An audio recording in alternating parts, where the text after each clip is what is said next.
por favor, vaya yendo ahí en su Biblia, por favor, a la epístola de Santiago. Vamos a retomar nuestra serie de Santiago. Quedaron algunos temas todavía pendientes de la serie de disciplinas espirituales que nuestro hermano Uziel irá dando conforme esté en el rol para terminar esa serie, ¿verdad? Pero ya Santiago me está diciendo, hey, ¿y yo cuándo, no? ¿Y yo cuándo? Bien, Santiago capítulo 1, hermanos, por favor.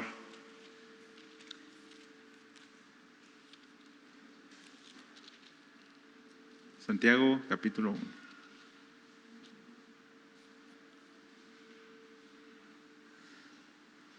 Y antes de ir de lleno, pedirle a Pablo, creo que no estoy en el monitor. No sé si está muteado el monitor.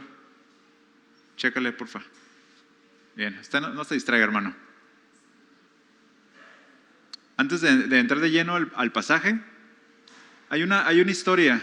Es una historia ficticia, quizá usted la ha escuchado antes, y si usted la escuchó, la leyó y yo la cambié, ya sabe, yo la adapté a mis necesidades, ¿verdad? Y como es una historia ficticia, no hay autor, no hay reclamos de derechos de autor, pues la puedo modificar, ¿verdad? No se moleste. Ya cuando usted la quiera contar, ya cuéntala como usted quiera. Bien, esta historia dice que hubo 3 hombres que iban de excursión y se perdieron en un bosque en las montañas. Se extraviaron y habían pasado días, se habían acabado las provisiones que llevaban. Y hace hambre, ¿verdad? Ya se acaban las provisiones, pasan los días y ya empiezas a ver a tu compañero como en forma de un pollo asado, ¿verdad? El hambre empieza a apretar. Entonces llegaron a un lugar donde había un árbol. Y este árbol tenía un solo fruto. Y recuerda, eran 3, ¿verdad? Entonces pues todos se vieron, no, yo soy más ligero. Pero no, llegaron a un consenso en que iban a pensar qué hacer para resolver el tema de que había que satisfacer el hambre, pero solamente había una fruta. Entonces decidieron, lo mejor que puede hacer un hombre y una mujer, orar y preguntarle a Dios, consultar a Dios, pedirle a Dios que les ayudara, ¿no? Entonces, ¿qué pasó, no? con estos hombres? Es que Dios les fue preguntando, ¿qué quieres, no? ¿Qué me pides? Recuerda, esta es una historia ficticia, ¿ok? Si no, Dios no puede decir eso, es una historia nada más. Entonces el primer hombre que está ahí pidiéndole a Dios, Dios le dice, ¿qué quieres, no? ¿Por qué me molestas? No, Dios no está así, hermano, ¿no? ¿Qué me pides? Y él le dice, mira, pues como ya te habrás dado cuenta, Dios, somos 3 y solo hay un fruto en el árbol. Y pues tenemos hambre. Y pues yo no quiero compartir, o sea, no quiero yo golpearlos y dormirlos y yo comérmelo, ¿verdad? Sino yo quisiera que tú aparecieras más comida en el árbol para que todos pudiéramos comer. Y Dios le respondió, eso es lo más fácil, pedir milagros, como si las cosas fueran mágicas. Pídelas para que se multipliquen, ¿verdad? Y este hombre creía que los problemas se resuelven esperando milagros sin hacer un esfuerzo diario. ¿Ok? Bien, vino la oportunidad del segundo hombre. Recuerda, están orando ahí en su mente y pidiéndole a Dios que les ayude.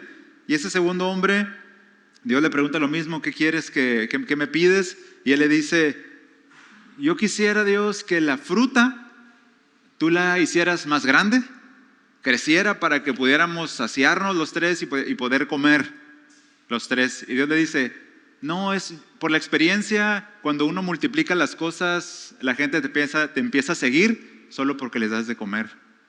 ¿Recuerdan, no? El pasaje del Señor Jesús. Entonces este hombre demostró que la ambición humana no tiene fin. Si se multiplica lo que hay, el deseo también va a crecer. Danos más. Ya lo multiplicaste allá, ya no tengo que trabajar. se fija, ¿no? Lo que es el hombre, y nunca se satisface. Y el tercer hombre, de igual manera, ¿qué me pides?, le dijo Dios. Pero este hombre con sabiduría le dijo: Dios, por favor, haznos pequeños, diminutos, de manera que la fruta pueda alcanzar para los tres. Que de esa fruta, que eso que hay, podamos comer todos. Hermanos, ¿qué demuestra esto? ¿Qué entendió este hombre? Que la solución no está en que aparezcan más cosas, que no hay que exigir más, sino que lo mejor que podemos hacer en circunstancias difíciles es reducir nuestro orgullo y adaptarnos a la sencillez de la circunstancia. ¿Sabe qué es eso? Eso es sabiduría. Eso es actuar con sabiduría. Y la enseñanza en general, ¿no?, de esta historia es que la verdadera sabiduría ante la escasez y ante el peligro no busca alterar el entorno de manera mágica, multiplicando cosas, sino transformar nuestra propia actitud ante las circunstancias que enfrentamos. Y bueno, eso vamos a desarrollar hoy, hermanos. Eso vamos a desarrollar. La sabiduría que necesitamos, que es imprescindible para afrontar las pruebas. Y es lo que nos va a enseñar hoy Santiago. ¿Okay? Si usted tiene alguna duda con la historia, dice, no es tan bíblica, es una historia nada más. ¿Ok? Para ilustrar algo. Entonces, por favor, sígame con su vista. Ahí en el versículo 2, vamos a leer del versículo 2 al versículo 8. No se preocupe, ya predicamos hasta el 4, ¿verdad? No vamos a repetir. Pero dice así la palabra, hermanos. Y, perdón, para leer, le pido si por favor se puede poner de pie para leer la palabra de Dios.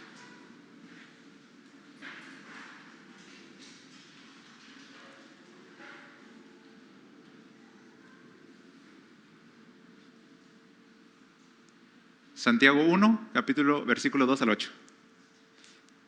Dice así: Tened por sumo gozo, hermanos míos, el que os halléis en diversas pruebas, sabiendo que la prueba de vuestra fe produce paciencia, y que la paciencia ha de tener su perfecto resultado, para que seáis perfectos y completos sin que os falte nada. Pero si alguno de vosotros se ve falto de sabiduría, que la pida a Dios, el cual da a todos abundantemente y sin reproche, y le será dada. Pero que pida con fe, sin dudar, porque el que duda es semejante a la ola del mar, impulsada por el viento y echada de una parte a otra. No piense, pues, ese hombre que recibirá cosa alguna del Señor, siendo hombre de doble ánimo, inestable en todos sus caminos. Oremos. Amado Dios, nos presentamos esta tarde, Señor, ante tu palabra, ante tu libro, para pedirte que nos des el alimento de este día, el sustento, Señor, para nosotros, para esta semana, Señor, para no solamente esta semana, para nuestra vida, que cada una de las palabras que salen de tu libro, de la Biblia, puedan ser, Señor, nutrientes para nosotros, que podamos descansar en lo que tú dices, Señor, que podamos ver en tu palabra un espejo para que nosotros podamos ser transformados y poder examinarnos y quitar de nosotros o tomar aquello que necesitamos, Señor. Ayúdanos con la gracia para poder escuchar un mensaje, para poder entenderlo, Señor, con la sabiduría del predicador para poder exponerlo con precisión.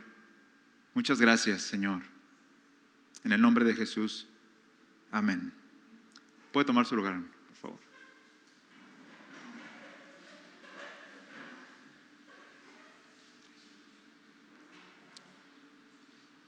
Y bien, hermanos, para recapitular un poquito, porque ya hace ratito que estuvimos aquí en los versículos 2 al 4, y yo creo que lo leímos y usted pudo recordar varias de las cosas que abordamos.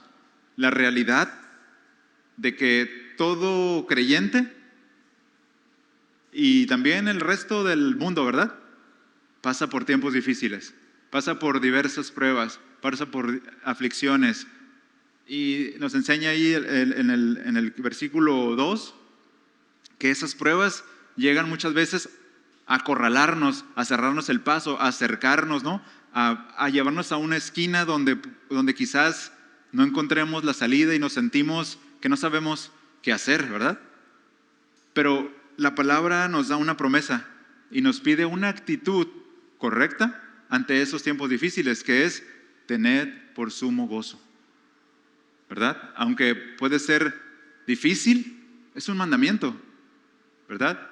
Y ahora, porque ya pasamos por esos versículos, sabemos que no solo el hecho de tener gozo en las pruebas, sino que sabemos que hay un propósito específico, profundo y eterno de Dios para esos tiempos difíciles, que es que perfeccionarnos, que nuestra fe sea más sólida cada vez.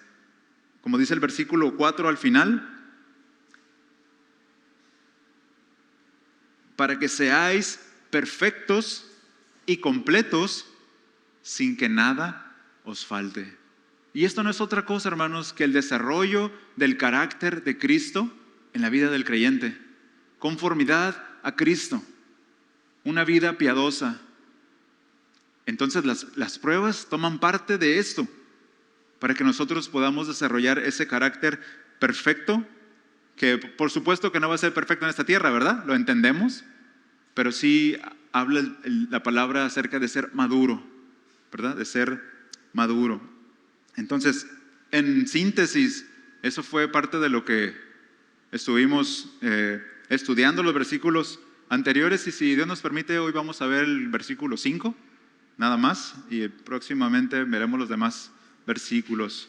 ¿Y cuál es la conexión con el versículo 4? Si usted ve ahí el versículo 4, dice sin que nada os falte, y en el versículo 5 hay una conjunción, dice pero, o dice y, depende de la versión que tenga, pero eso hace una conexión con el versículo anterior. Dice, pero si alguno de vosotros se ve falto de sabiduría. Fíjense que esas cosas que dice el versículo 4, sin que nada os falte, el versículo 5 nos indica rápidamente que la cosa o la virtud más necesaria de la cual tenemos que llenarnos, por la cual tenemos que pedir y que necesitamos para afrontar esos tiempos difíciles, es la sabiduría. Como decía la historia, ¿no? Entonces, por supuesto que hay una vinculación entre soportar correctamente las aflicciones y vivir sabiamente. El que soporta correctamente las aflicciones es alguien que está afrontando con sabiduría esos tiempos difíciles. Alguien que vive sabiamente es alguien que afronta correctamente los tiempos difíciles, ¿no? Ahora, si nosotros profundizamos un poquito más en el texto, ese si alguno no es una pregunta que tiene el fin de investigar. Es decir, no está diciendo, quizá hay alguno que le falte sabiduría. Aquí en la congregación, ¿habrá alguien que le falte sabiduría? En realidad, hermanos, esta es una conjunción condicional. La hemos visto varias veces y está numerosas veces en la Biblia.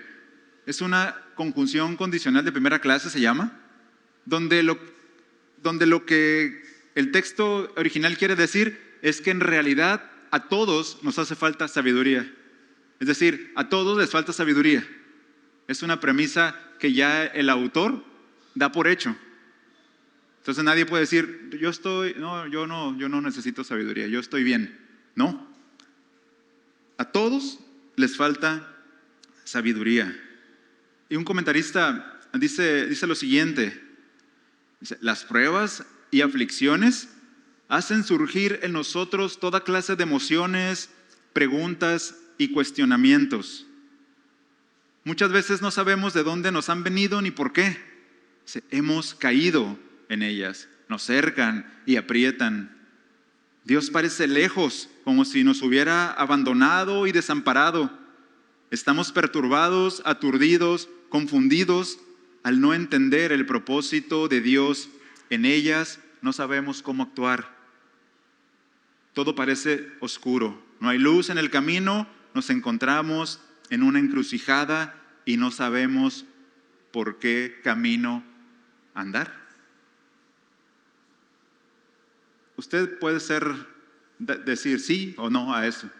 Si usted ha andado por esos caminos donde parece que Dios, estoy solo. Tú dices en tu palabra que estarías con nosotros todos los días y hasta el fin del mundo, pero yo no te siento, no te veo. Puede ser una realidad en nuestra vida. Pero ¿sabe qué, hermanos? No es que Dios se haya alejado. Es que nosotros no estamos viendo con los lentes correctos. Y lo que nos va a enseñar Santiago es que nosotros necesitamos la sabiduría, porque realmente nos hace falta para poder ver esta situación con los lentes que Dios quiere que veamos. Entonces todo se va a ver distinto, ¿no? Ahora, ¿y qué es la sabiduría? ¿Qué es la sabiduría? En este contexto y en este pasaje en específico, es la característica de usar conocimiento y experiencia con sentido común y discernimiento. Utilizar conocimiento y experiencia con sentido común y discernimiento, que sería lo opuesto a actuar neciamente, ¿verdad? Acompáñame por favor al primer libro de Reyes, capítulo 3.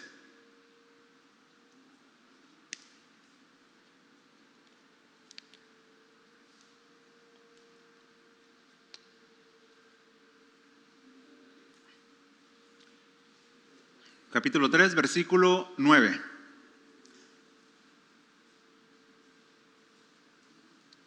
Dígame, listo.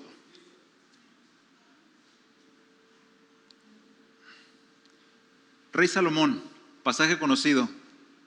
Dios lo visita en un sueño y le pregunta y le dice, pídeme lo que quieras, ¿no? Y Salomón, vean, usted conoce la historia, ¿no? Pero vea las palabras de Salomón. El versículo 9 dice, da pues a tu siervo un corazón con entendimiento. ¿Alguien recuerda qué fue lo que pidió Salomón en las historias? Sabiduría. Un corazón con entendimiento. Vea, pero ¿para qué es? ¿Para qué es ese entendimiento? ¿Para qué es ese discernimiento y esa experiencia y ese sentido común? Para juzgar a tu pueblo y para discernir entre el bien y el mal. Pues, ¿quién será capaz de juzgar a este pueblo tuyo tan grande?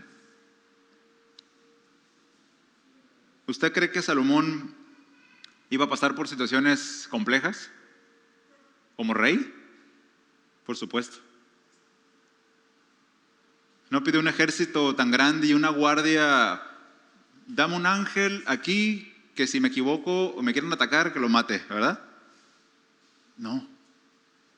Discernimiento, un corazón entendido.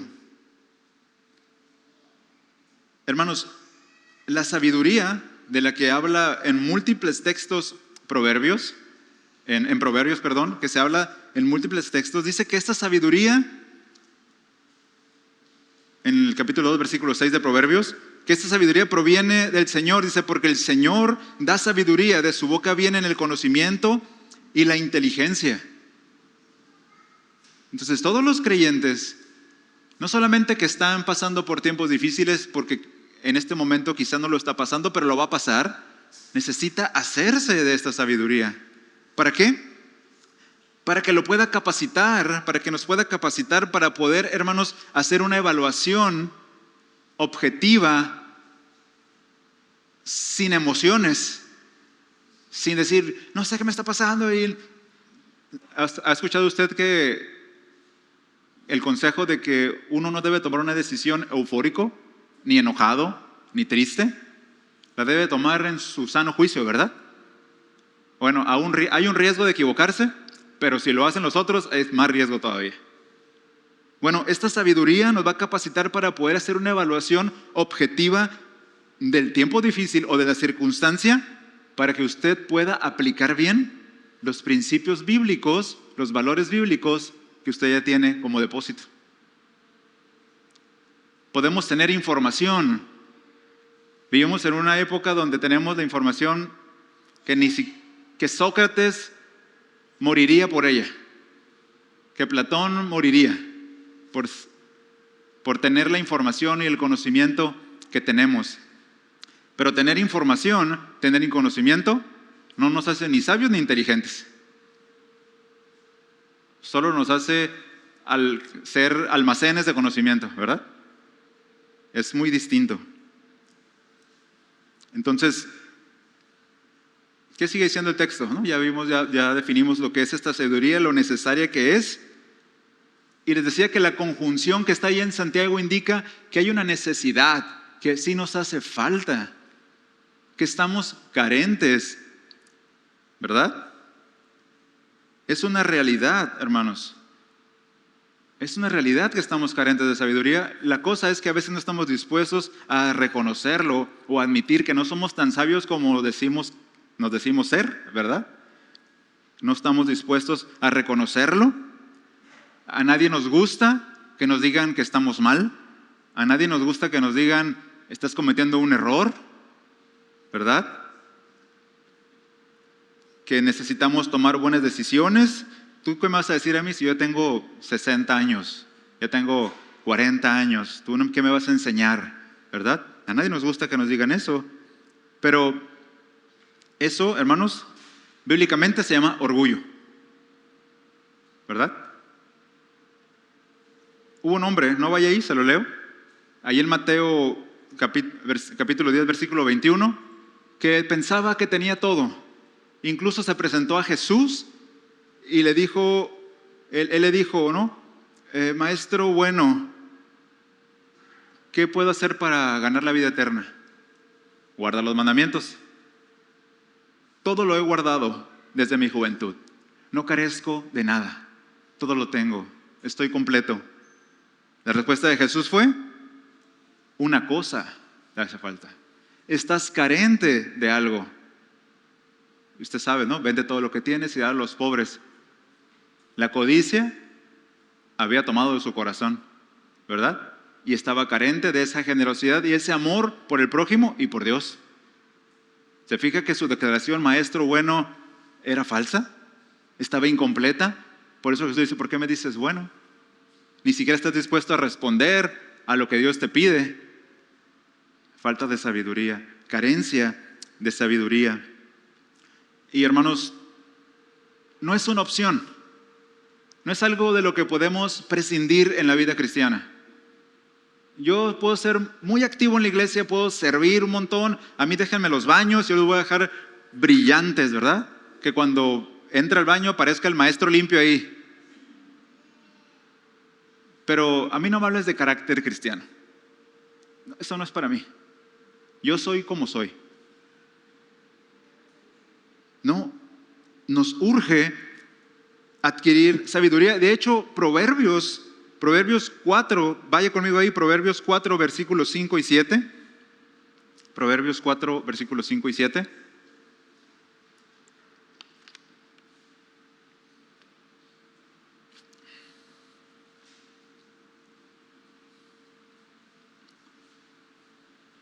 No es una sugerencia en la que nos hace. Dice, versículo 5 del capítulo 4, adquiere sabiduría, adquiere inteligencia. No te olvides ni te apartes de las palabras de mi boca, no la abandones y ella velará por ti. Ámala y ella te protegerá. Lo principal, ¿qué dice? Es la sabiduría. Adquiere sabiduría y con todo lo que obtengas, adquiere inteligencia. En otras versiones dice, deshazte de todo lo que tienes con tal de adquirir esa sabiduría y esa inteligencia. Es mejor que cualquier otra cosa que puedes tener material en este mundo. La cosa es que no la podemos comprar, ¿verdad? ¿Cuánto cuesta la sabiduría? Por eso se volvieron, yo creo que tan locos los filósofos de los primeros siglos, bueno, del siglo, sí, primeros siglos, ¿no? Porque querían tanto esa sabiduría que unos se golpeaban, otros decían, no, es que la sabiduría está en el alma, ¿verdad? Y el cuerpo es un estorbo nada más. Y no alcanzaron a ver. Algunos destellos nada más. Entonces, usted puede ver en la palabra de Dios, no lo que dice el pastor, lo importante y lo necesario y lo urgente, hermanos, que es adquirir sabiduría. Ese discernimiento, ese sentido común que en este mundo ya está perdido. Llaman a lo bueno malo y a lo malo bueno. Y yo no quiero herir ninguna susceptibilidad de aquí, pero juzgue usted en este siglo XXI, con toda la información, gente paseando perritos en carriolas. Pensemos en el sentido común. Ya hasta ahí lo dejo, ¿verdad? Muchas ocasiones, hermanos, en esas circunstancias difíciles, en esas pruebas, Dios empieza a apretar la tuerca. ¿Usted sabe lo que es un torque? Un torque es una herramienta que se usa para darle presión a los tornillos, ¿verdad? Y hay unos de muchas libras y hay ciertos tornillos en los motores de los carros o de los camiones que llevan más libras de presión que otros. Entonces llega el torque y tac, hace tac, tac. No, este tornillo de cuántas libras es, no, pues este es de 120 y le recorre uno ahí, 120 y le da, y el tornillo va a resistir el torque que debe de llevar, ¿verdad? Bueno, a veces Dios nos da torque y más. ¿Sabe cuál es el propósito? Que nos humillemos, que reconozcamos la necesidad que tenemos y que nos demos cuenta que necesitamos esa sabiduría para vivir, para afrontar, para esta vida cristiana, pero también para que nos demos cuenta de hasta dónde nos ha llevado muchas veces nuestra necedad y nuestra falta de, ¿verdad?, sabiduría. Y cuando la adquirimos, cuando la pedimos a Dios, dices, ¿sí o no le ha hecho usted? Ay, Señor, ¿cómo no supe esto antes, verdad? ¿Cuánto me hubiera ahorrado? No hubiera cometido ese error. Pero bueno, la necedad nos lleva ahí. Ahora, en un sentido práctico, hay una frase que le digo a mi esposa, ¿no? Que cómo quisiera tener un podcast que se llame Hablemos Claro, ¿verdad? Porque hay muchas cosas que decimos entre los cristianos que pensamos que están en la Biblia, pero no están. Aunque este no es el tema, pero bueno, este es pequeño podcastito, ¿verdad? Que está aquí, de Hablemos Claro. ¿Qué tal, hermanos, cuando nuestro estilo de vida, ¿sabe qué es el estilo de vida? Cómo me visto, lo que como, ¿verdad? Todo eso, lo que calzo, las joyas que me cuelgo. ¿Qué tal cuando nuestro estilo de vida supera nuestros ingresos? Recuerde que estamos pensando en la sabiduría, ¿verdad? Y a veces hablamos de tiempos difíciles en ese sentido, de que no me alcanza, no llego, ¿verdad? No es suficiente. ¿Será en realidad que Dios no nos da lo suficiente? ¿O será que tenemos una pésima, del griego malísima, administración? Y que esos tiempos difíciles que uno está, no, es que Dios está apretándome las tuercas. No, son las consecuencias de que estás viviendo un estilo de vida del que no puedes sostener. Y sabe, no necesita ir con un fiscalista, un economista. Use correctamente la inteligencia artificial y póngale ahí, querida Gemini, ¿verdad? Querida Gemini, por si un día, hermano, se revelan las máquinas, usted sepa que usted lo trató decentemente, ¿verdad? Querida Gemini, gano 20,000 al mes. Tengo tantos miembros de familia. Tengo tantas mascotas. Gasto tanto de luz promedio. Y tengo estos gastos fijos. ¿Cómo la ves? Dame un plan de administración. Y se lo va a dar. Y le preguntan al final, y dime si tengo capacidad de créditos. Haga el test, yo lo hice. Y ya rompí mis tarjetas de crédito. Me dijo, no tienes capacidad de crédito. Estás en un riesgo alto, ¿no? Hermanos, eso es la inteligencia, es la sabiduría humana, ¿no? Eso es una realidad, se llama. Bueno, nosotros los creyentes lo cristianizamos y le llamamos tiempos difíciles. En realidad es una falta de sabiduría. ¿Sí o no? Bueno, está bien, ¿no? Ese podcast, ¿no? Ay. Bueno, si soy consciente entonces de esta realidad, de que quizás en mi vida no he actuado con la sabiduría necesaria, con el discernimiento que necesito, con el sentido común, que no he sabido tomar el camino correcto, ¿qué hago? ¿Qué hago? O sea, ya estoy aquí, ¿no? Ya estoy en medio del charco. Ya tengo, aquí ya me metí por la calle incorrecta, el lodo hasta las rodillas y ya se pone difícil caminar. ¿Qué hago? Bien, viene la exhortación en el texto. Vuelve ahí a Santiago, por favor. Versículo 5, capítulo 1.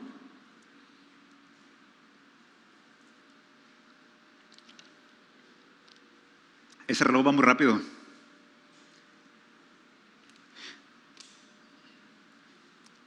Dice, pero si alguno de vosotros carece de sabiduría, ¿qué dice?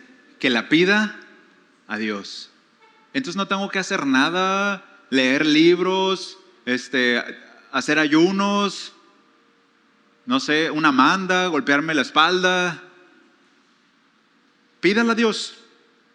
Es decir, no viene en automático, no viene en el kit de nuevo convertido. Somos regenerados, no viene en ese kit, ¿verdad?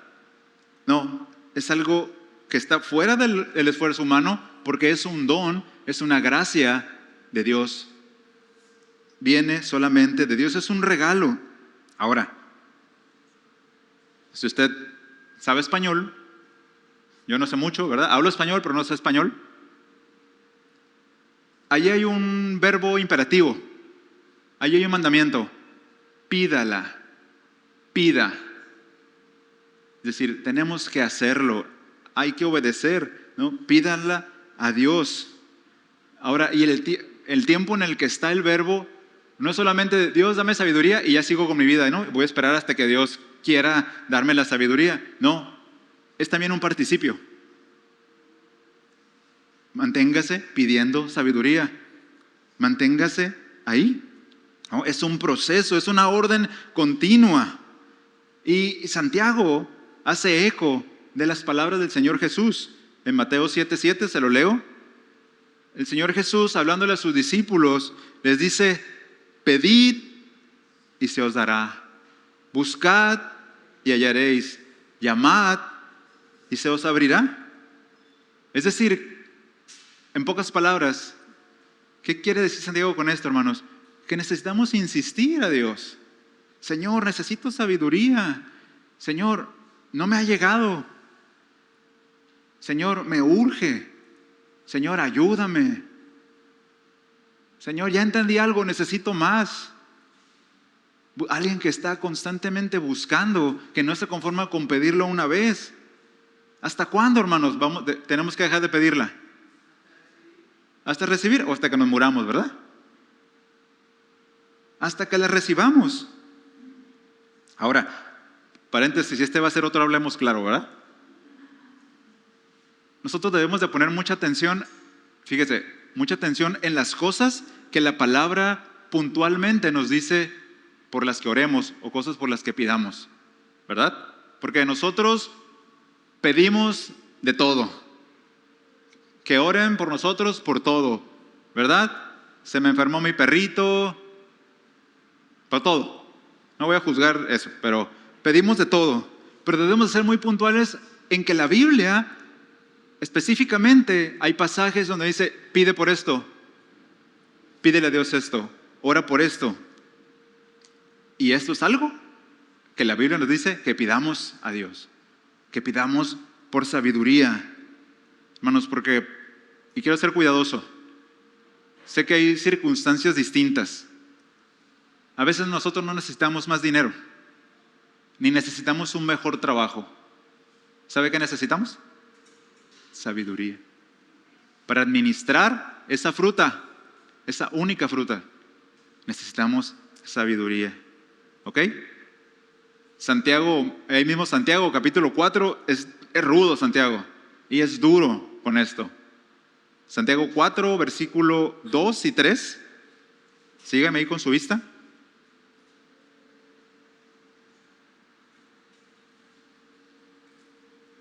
Santiago 4, versículo 2 y 3, dice, se lo leo en la Nueva Traducción Viviente, dice, desean lo que no tienen, entonces traman y hasta matan para conseguirlo.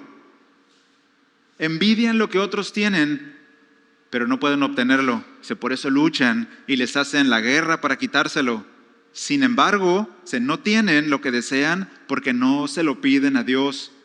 Aun cuando se lo piden, tampoco lo reciben porque lo piden con malas intenciones. Desean solamente lo que les dará placer. ¿Vea? Hay formas, hay cosas que Dios dice que pidamos. El mismo Jesús dice en su palabra, pidan en mi nombre. Lo que pidan en mi nombre, les será dado. Lo que sea conforme a la voluntad de Dios, a la voluntad del Hijo, les será dado. No para nuestros placeres, no para nuestros deleites, hermanos. ¿Quedó claro ese punto? Cerramos y lo hablemos claro. ¿Ok? Bien. Entonces, no es un verbo difícil, no es una palabra en la que tenemos que ir a profundidad. Podemos ir a Dios y pedírselo simplemente. Es sencillo. Orar, doblar nuestras rodillas. Señor, me acabo de dar cuenta que yo pensaba que era un listo, pero no. Soy un necio, ¿verdad? Y necesito de la sabiduría. Ahora, la siguiente parte del versículo nos describe cómo es que Dios la da, ¿verdad? Vaya ahí estamos, volvemos al capítulo 1, versículo 5. Unas 2 vueltas a su Biblia. Nuevamente, pero si alguno de vosotros se ve falto de sabiduría, que la pida Dios, dice, el cual da a todos abundantemente y sin reproche.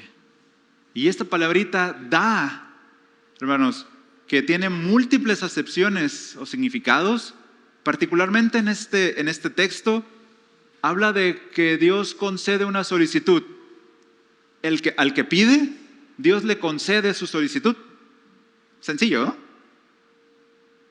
Pero hay un detalle importante que nosotros no observamos a simple vista en la traducción del español, pero que sí se puede ver en el texto original. Y es que ahí hay un artículo, hay un verbo y hay un sustantivo. ¿Ok? Que no se ve a simple vista. Es decir, en el texto implícitamente está el dador Dios, es como dice el texto, el dador Dios o el Dios dador. Literalmente, nosotros deberíamos entender este texto como que Dios es así, literal, el Dios dante, es decir, el que da, o Dios dador. Es decir, si lo acomodamos en el texto, tendría que decir, se me falta de sabiduría, que la pida Dios al Dios dador. Es decir, no solamente es que Dios da, hermanos, porque Dios nos da, ¿estamos de acuerdo? Oramos hace ratito, por lo que recibimos de su mano, de eso te damos, ¿verdad? Reconocemos que lo que tenemos lo recibimos de Dios, pero no solamente es el hecho de que Dios da, sino que Dios es el Dios dador, es decir, dar es parte de la naturaleza de Dios. Es decir, Dios da porque Él es dador. No sé si me explico. Es decir, dar es inherente a Dios. Inherente es que está unido y que no se puede separar. Dios siempre va a dar. No debemos de dudar. ¿No? Cuando hay una necesidad, ¿recuerdan cuando Abraham estaba por sacrificar a Isaac? Y Isaac le preguntó, padre, ¿y el cordero? ¿Y qué le respondió Abraham? Dios proveerá. ¿Sabe por qué dijo eso Abraham? Porque él sabía que Dios es el Dios dador. Jehová Jireh, Dios proveerá. Y Santiago quiere que nosotros pongamos la mente no solamente en el hecho de que Dios nos da cosas, sino que es su naturaleza dar, hermanos. Por lo tanto, esa es una base sólida para nuestra fe. Si yo pido conforme a la voluntad de Dios, en el nombre de Jesús, voy a recibir lo que pido. Porque la naturaleza de Dios es dar. ¿Y por qué no he recibido lo que pido? Bueno, habría que analizar qué estás pidiendo, ¿verdad? Quizás lo estás pidiendo para tus deleites, por eso no lo has recibido. Dios da, les decía. Ahora, ¿a quiénes? A todos, dice. A los que quizás nosotros consideramos como alguien en una capacidad, de una cualidad menor que nosotros. Oye, pero eso es un nuevo creyente, va apenas. Dios le puede dar sabiduría si él se la pide. ¿No? Al pastor sí le ha de dar, o al servidor, al que está encargado de la alabanza, ¿no? De ujieres. No, pues es que son personas experimentadas. Dios no discrimina. Dios le va a dar a todo aquel que le pida sabiduría. A los que buscan, a los que le piden, a los que buscan, los que tocan, a los que llaman insistentemente. A todos ellos, Dios les va a dar. A un niño, a un jovencito, a un anciano. Mientras su actitud sea la de buscar. ¿Verdad? Pero también describe la forma en la que lo hace, ¿verdad? Nos dice vimos que la cualidad de Dios en su naturaleza es dar, pero que Dios no solamente nos da porque es dador, sino que lo hace abundantemente, ¿verdad? Que también se puede traducir como generosamente, que lo hace con liberalidad, que lo hace con sencillez, con simpleza. Lo hace también, otra forma de traducirlo es que Dios nos da en absoluto, incondicionalmente. Pero en un sentido, hermanos, esta palabra abundante, que de hecho en el texto griego es la única vez que aparece en el Nuevo Testamento. Es decir, Santiago hizo lo que se le llama un hapax, que creó esta palabra para decir una idea. ¿Sí? Y bueno, cuando nosotros tenemos una misma palabra en diferentes pasajes, nosotros podemos comparar, bueno, cómo se usó esta palabra aquí, ¿verdad? Por ejemplo, Pedro, cuando habla acerca del mundo, del cosmos, ¿verdad? Pedro se refiere al orden de lo creado, ¿verdad? Cuando habla acerca de que la mujer sea decorosa, se vista decorosamente, está hablando, ese decoro habla de algo cosmético, de cosmos, de orden. Pero por ejemplo, Juan, cuando habla acerca de esa misma palabra cosmos, está hablando acerca de un sistema maligno.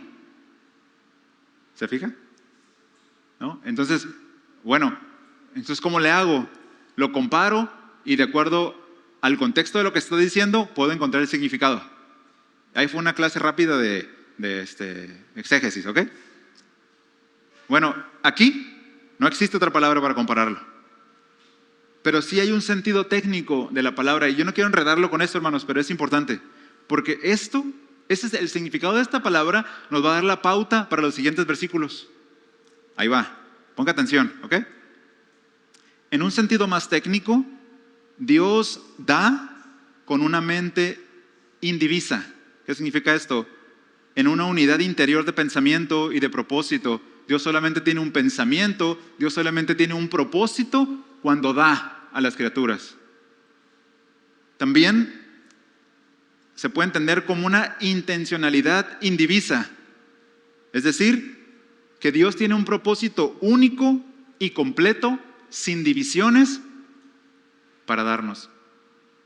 Ahora, ¿cómo se come esta mermelada, verdad? No hay letras chiquitas del contrato. Cuando Dios te da la sabiduría, cuando Dios te da lo que le estás pidiendo, no hay un doblez de Dios. No te va a pedir algo después. Nosotros los humanos sí somos muy así, ¿verdad? No es tan dadivoso, pero luego te voy a cobrar el favor. Eso se llama doblez. ¿Has escuchado la frase doblez de corazón? O doblez de ánimo también se puede interpretar. ¿Qué es esto? Doblez de corazón en el sentido moral es la falta de sinceridad interna donde una persona aparenta bondad o lealtad por conveniencia, pero abriga intenciones opuestas en privado. Bueno, todo esto para decirle que Dios cuando nos da, cuando usa esa palabra abundantemente, no hay ninguna intención oculta de Dios. Lo va a dar con un solo propósito, de que tú tengas lo que le estás pidiendo, porque sabe que lo necesitas y no te va a cobrar después, ¿verdad? Lo da con sencillez, con pureza, ¿sí? No hay una doble mentalidad en Dios para darnos las cosas. Wow, a veces hay un tesoro, hermanos, en una pequeña palabra. Y le digo que esto va a ser la pauta para los siguientes versículos, porque los siguientes versículos hablan del hombre de doble ánimo, del hombre de doble alma, del hombre que vacila entre un pensamiento y otro. Y Dios está enseñando que Él no es así, en ningún sentido, ni siquiera en las cosas que Él da. Y también, aparte de que da abundantemente, también dice el texto que lo da sin reproche.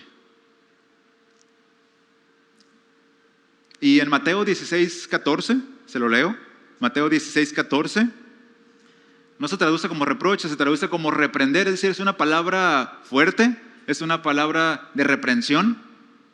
En Mateo 16:14 dice, y ellos le dijeron, cuando el Señor Jesús les responde, ¿quién dicen ustedes que son, verdad? Pero creo que me equivoqué de texto.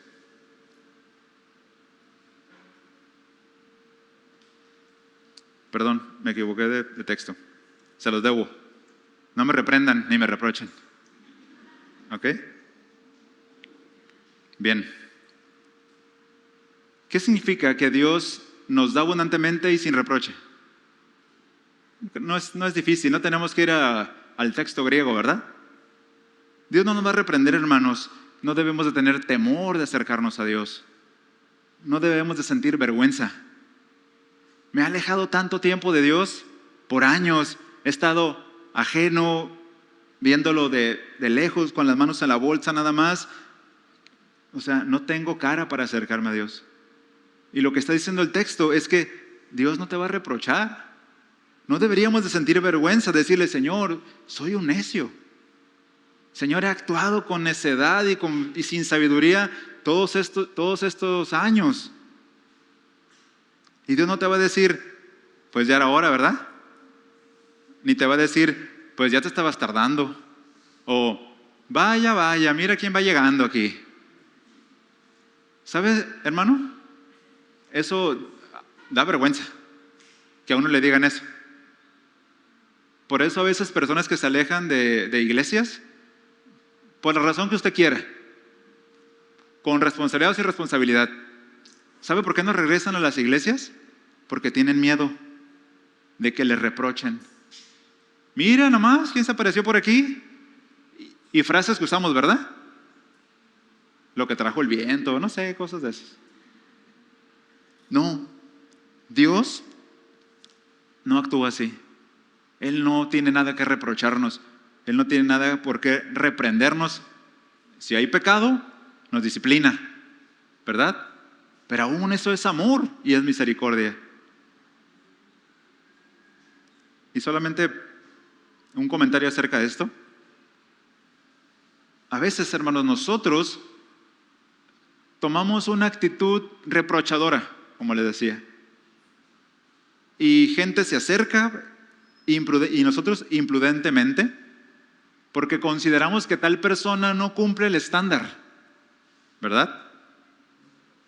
Porque en muchas ocasiones nosotros ponemos el estándar de lo que Dios, para lo que Dios es bueno o es malo. ¿Sí me explico? O sea, desde mi punto de vista, tú estás mal, por esto y por esto. Y porque Dios dice que estás mal, ¿no? Aquí. Y somos los que ponemos la línea de lo que está bien y lo que está mal en la forma de actuar. Aunque pueda haber verdad en eso, nosotros no tenemos ese papel, hermanos, porque a veces nosotros ponemos a Dios en un punto inalcanzable para otros.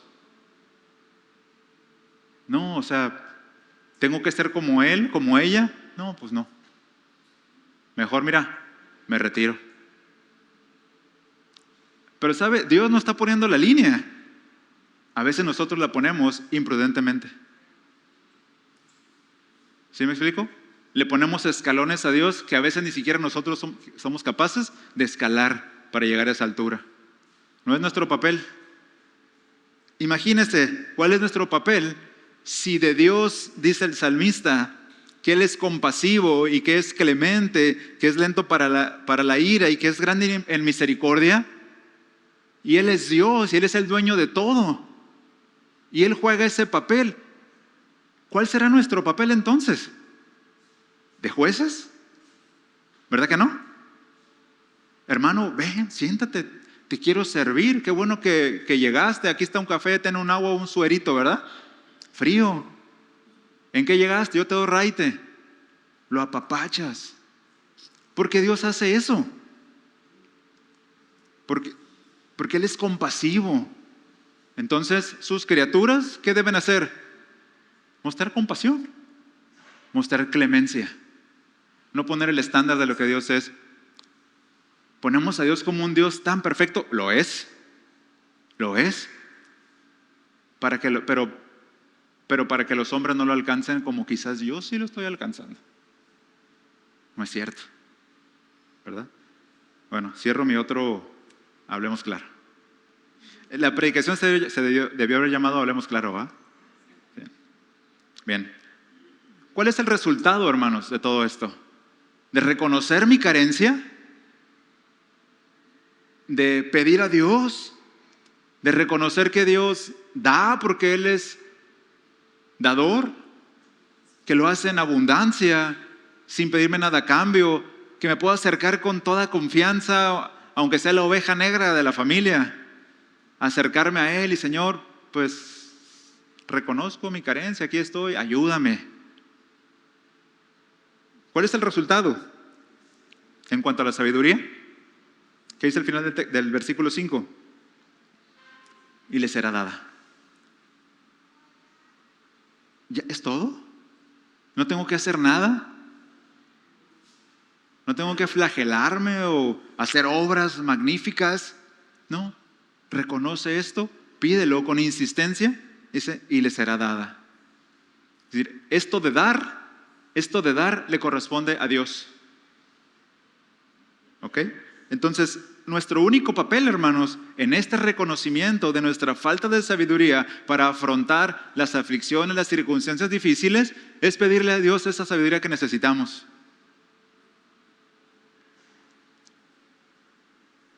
Mateo capítulo 7, versículo del 7 al 11 que leímos ahorita. Pero déjeme leerle todo el versículo. Vaya conmigo, por favor. Mateo 7, versículo 7.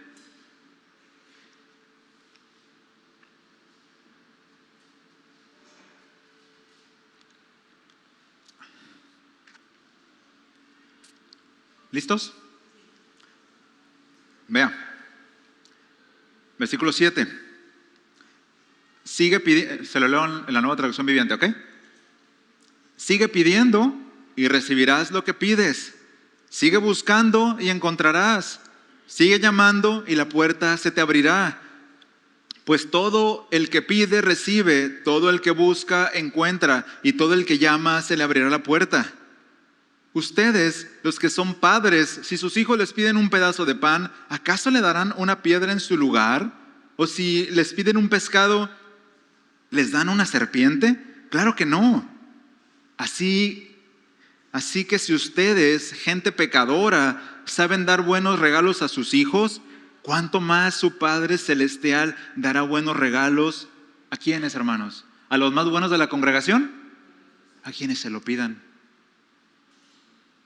A quienes le pidan.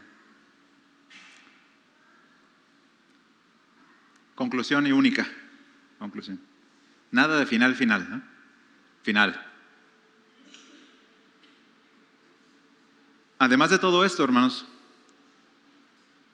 Dios da a todos, es decir, a todos aquellos hijos suyos que le piden sabiduría, ¿verdad? Sin preferencias, sin acepción de personas. Su don de la sabiduría no se limita a los más inteligentes ni a los más maduros, ni hay condición alguna, excepto una. El que la pide debe hacerlo con fe, sin dudar. Pero eso lo dejamos para la próxima semana, ¿ok? Así que oremos.